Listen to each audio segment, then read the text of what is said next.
Okay, pagod ka na ba sa blender mo na hirap durugin kahit yellow? Wait till you see this. Introducing the Astron Ice Power 1500 watts heavy duty blender. Your all-in-one kitchen partner. So grabe, 3 times more powerful siya kumpara sa regular blenders. Kaya kahit matitigas na yellow, kayang-kaya niyang durugin in seconds. So dahil ngayon nga ay magluluto tayo ng halya, so ayan, at in-try natin gamitin tong blender na to.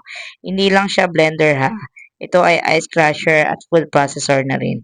Perfect for busy moms na gusto mabilis pero sulit ang gawa sa kusina.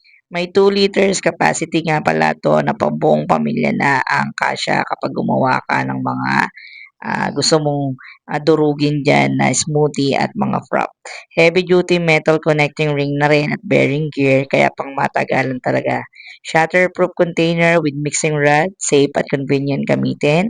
Okay, gamit lang yung Astro na ito na ice power ay pwede ka nang gumawa ng props, smoothie, soup at marami pang iba na gusto mong gawin. At alam nyo ba, wala pa itong 2,000 pesos. Super sulit for its power and features. Kaya ito naman talaga ang binili ko dahil naranasan ko nang gumamit ng mga regular blenders na yan na talagang konting ikot lang ay nangangamoy sunog na siya. So ito, tignan nyo, gagamitin ko siya ngayon sa aking lulutuing halaya. Kasi naman ay ayoko nang maggadgad pa ng mano-mano ng halya na ito kaya naman gumamit na tayo ng blender.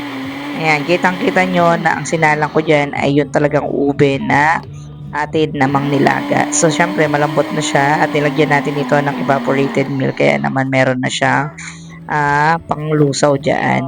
So, ayan, kitang-kita nyo ang consistency ng nabuo nating blended na ube. Ayan o, diba?